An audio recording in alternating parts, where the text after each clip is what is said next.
Assalamualaikum warahmatullahi wabarakatuh. Perkenalkan, saya Desyana Safitri dari Prodi Pendidikan Bahasa dan Sastra Indonesia, Universitas Lampung, NPM 1913 04 10 35. Di sini saya akan menjelaskan sedikit materi sumber belajar yang terkait dengan mata kuliah teori belajar bahasa. Di sini saya akan menjelaskan apa itu pengertian sumber belajar, macam-macam sumber belajar, manfaat dari sumber belajar, ciri-ciri sumber belajar, dan juga mengetahui pendekatan belajar berbasis aneka sumber. Pertama, di sini saya akan menjelaskan pengertian sumber belajar menurut praktisi pendidikan. Menurut Sutikno, tahun 2013, halaman 37, sumber belajar adalah segala sesuatu yang dipergunakan sebagai tempat materi pembelajaran. Sedangkan menurut Sanjaya, tahun 2010, halaman 228, sumber belajar adalah segala sesuatu yang ada di sekitar lingkungan kegiatan belajar, yang secara fungsional dapat digunakan untuk mengoptimalisasikan hasil belajar.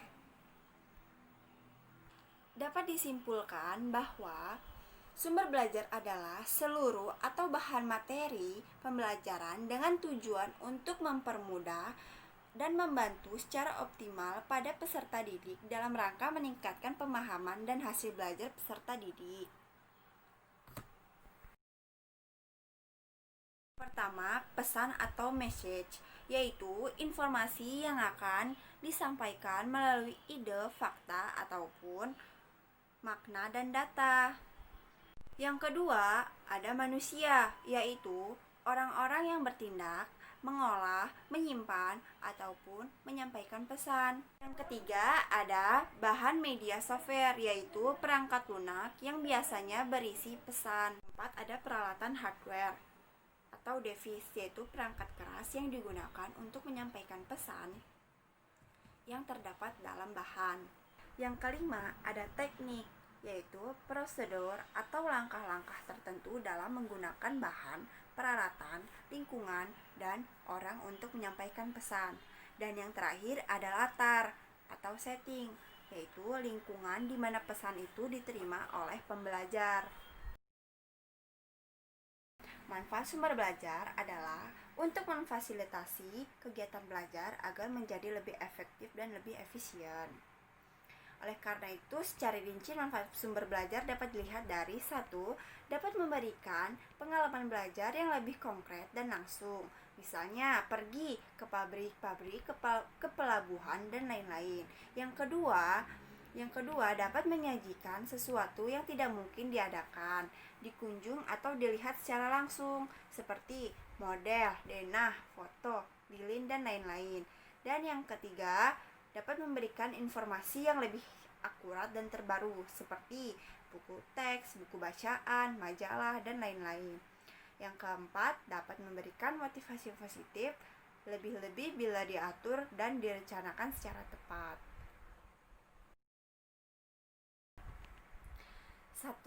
Mempunyai daya atau kekuatan yang dapat memberikan sesuatu yang kita perlukan dalam proses pengajaran. Yang kedua, sumber belajar dapat merubah tingkah laku yang lebih sempurna sesuai dengan tujuan.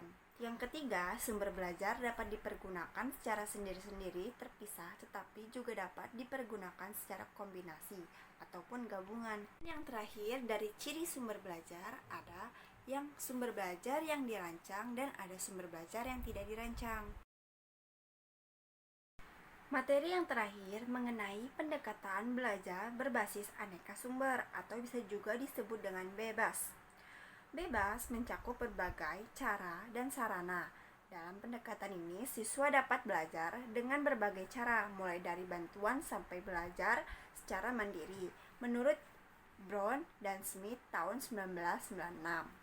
Bebas juga merupakan suatu sistem belajar yang berorientasi pada siswa yang dengan menggunakan bahan-bahan belajar mandiri atau yang digunakan oleh guru dalam pembelajaran. Itu menurut Ellington dan Harris tahun 1986. Belajar berbasis aneka sumber terkait dengan beberapa pengertian dan sistem pembelajaran, diantaranya ada open learning, distance learning, flexible learning, learning research, dan research based. Hal ini seperti yang dikemukakan oleh Dorel 1993 sebagai berikut. Yang pertama, ada open learning, yaitu prinsip belajar terbuka untuk semua orang. Dengan kata lain, tidak memandang usia, status sosial, dan pembelajar juga dapat memilih di mana ia akan belajar, kapan, dan bagaimana ia akan belajar. Yang kedua, ada distance learning, pendidikan jarak jauh, yaitu sistem atau proses yang langsung menghubungkan pembelajar dengan sumber-sumber yang jauh.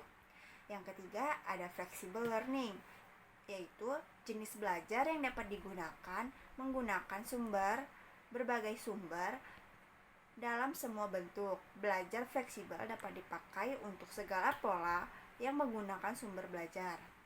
Yang keempat, ada learning research, yaitu sumber belajar termasuk di dalamnya bahan-bahan pembelajaran seperti video, buku, kaset, audio, CBT, TV, dan paket pembelajaran.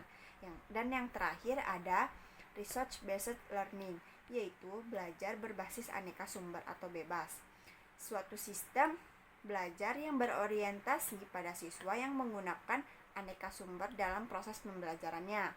Untuk dapat menerapkan belajar berbasis aneka sumber di sekolah-sekolah, diperlukan upaya yang serius dari pihak pendidik. Pendidik sendiri harus melakukan dan membiasakan diri untuk memanfaatkan aneka sumber, sehingga akan memudahkan bagi menentukan strategi yang tepat dan dalam memanfaatkan aneka sumber yang memungkinkan terjadinya pencapaian kompetisi yang diharapkan. Jika dalam sistem pendidikan, peserta didik tidak dapat dipersiapkan untuk dapat memberi makna terhadap informasi serta menciptakannya menjadi pengetahuan, kemudian menggunakan serta mengevaluasi pengetahuan yang diciptakan orang lain, maka mereka akan menjadi selalu tertinggal lebih jauh. Sekian materi yang dapat saya sampaikan. Mohon maaf apabila ada kesalahan dalam penyampaian materi. Saya akhiri. Wassalamualaikum warahmatullahi wabarakatuh.